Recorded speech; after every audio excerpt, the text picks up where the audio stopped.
Тынчсыздануу кыжаалаттануудан чыгуунун сыйкырдуу формуласы. Дейл Карнеги. Сиз өзүн-өзү өнүктүрүү жаатындагы макалага күбө болуудасыз.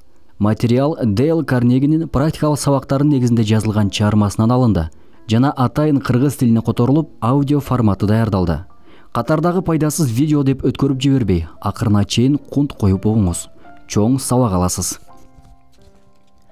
Уиллис Каррери Кристал Сити заводунда газ тазалоочу жабдууну орнотуу үчүн кыйналып жүргөн күндөрүндө Небраска штатындагы Брокен Боудо бир жаш жигит ага осуят жазат. Аны Эрл Хенни деп аташчу. Анын 12 эличегисинде жарасы бар эле.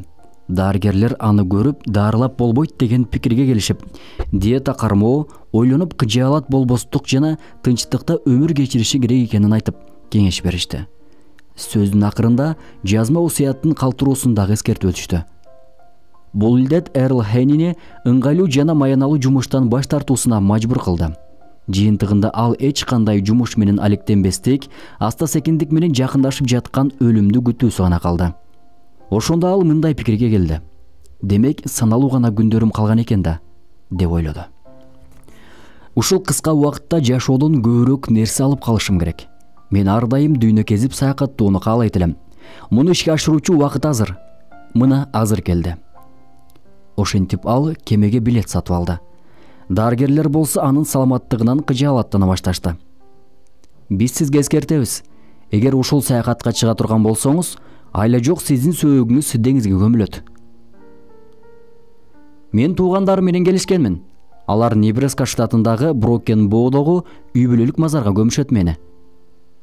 Ал эми мен өзүмө табыт сатып алып, аны өзүм менен кошо алып кетем. Хейни чындап эле табыт сатып алды да кеменин бир бурчуна орноштурду. Ошентип кеменин жетекчилиги менен көз өткөндөн кийин эмне иш кыла турганы жөнүндө келишип алышты.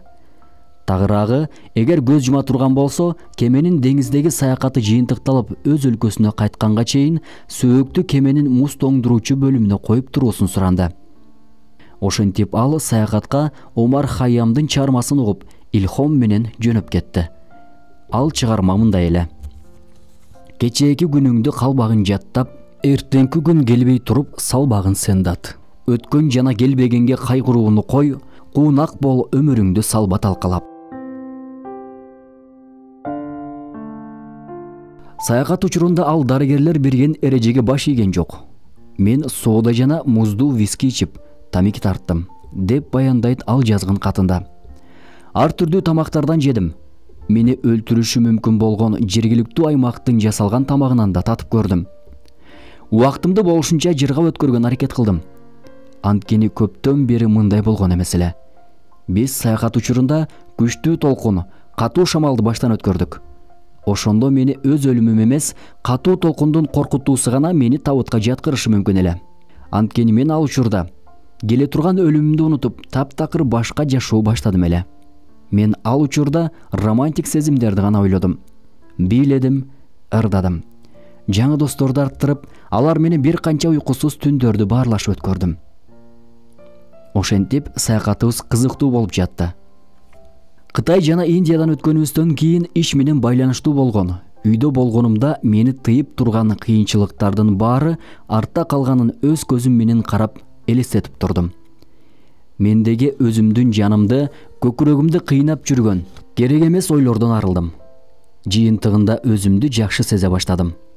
Америкага кайтканымда мен баштагыга караганда семирип, толушуп алган элем. Ашказанымда жара бар экенин дээрлик унутуп калдым. Жашоодо өзүмдү мындай жеңил сезген эмес элем. Тездик менен табыт жасаган устага жанагы мен алган табытты кайра алып барып тапшырдым дагы, жумушум менен алектене баштадым. Ошондон бери бир дагы оорубадым. Бул окуя болгон мезгилде Эрл Хейни Уиллис Каррери жана анын тынчсыздануусуна каршы күрөшүү жөнүндөгү усулун бир жолу да уккан эмес эле. Бирок эми азыр мага маалым, деди жакын деле мага. Мен өзүм билбеген абалда жүз бериши мүмкүн болгон эң жаман абал менен келишип алган экенмин. Ошондон кийин гана мен өзүмдүн абалымды жакшыртууга, жашоодон ырахат алууга аракет кылдым.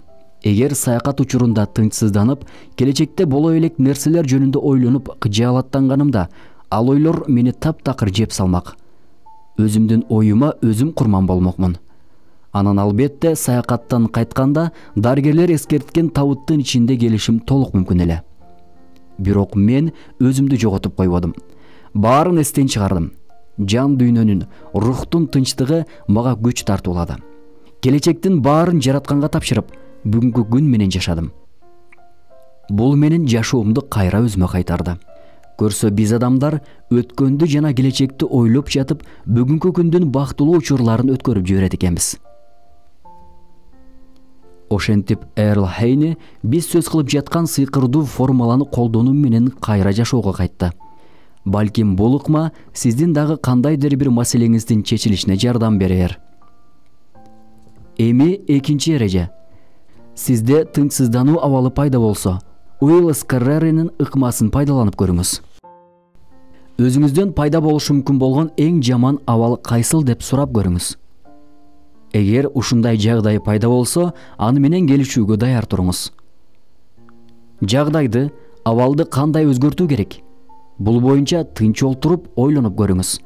Бардык ишти кыжаалаттанбай, тынч абалда чечсе жана бүтүрсө болот.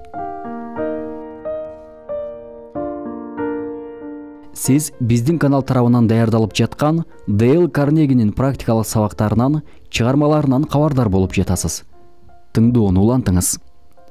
Тынчсыздануу менен күрөшүүнү билбеген адамдар жашоодон эрте көз жумушат.